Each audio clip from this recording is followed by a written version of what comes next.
औरत कितनी बेवकूफ होती है, वक्त मिले तो जरूर देख लेना।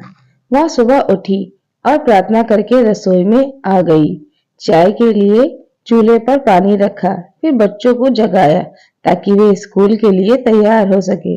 रसोई में जाकर चाय बनाई और आपने सास ससुर को दे दी। फिर उसने अपने बच्चों के लिए नाश्ता बनाना शुरू किया। बच्चे जब तैयार हुए तो उन्होंने नाश्ता किया और उस बच्चे ने का लंच बनाया। इसी बीच बच्चों की वैन आ गई। बच्चों को स्कूल भेजकर टेबल से बर्तन समेटी।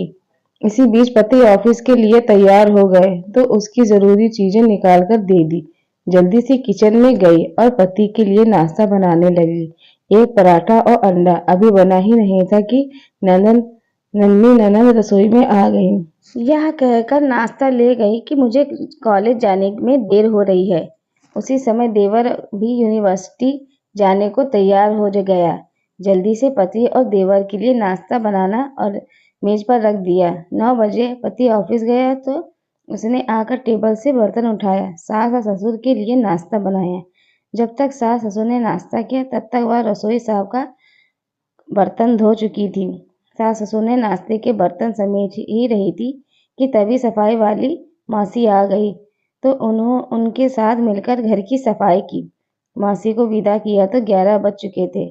तभी घंटी बजी और उसकी विवाहिक नंद अपने दोनों बच्चों के साथ आ गई। मेहमानों के लिए जल्दी जल्दी चाय और उसके साथ कुछ नाश्ता बनाया। उस समय 12 बजे थे।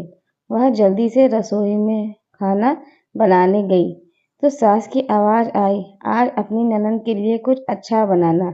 उसने ननद के लिए स्वादिष्ट खाना बनाया और जल्दी जल्दी रोटी बनाने लगी क्योंकि 1 बजे थे और उसके बच्चे आने वाले थे।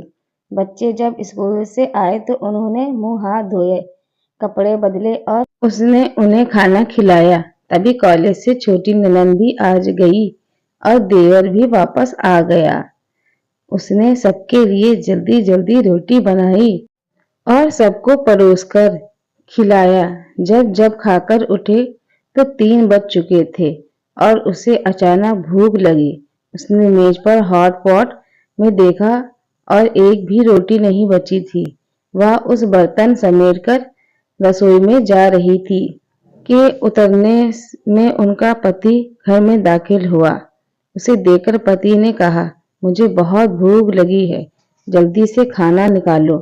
वह झट से रसोई में गई और अपने पति के लिए रोटियां और कुछ सब्जी बनाने लगी।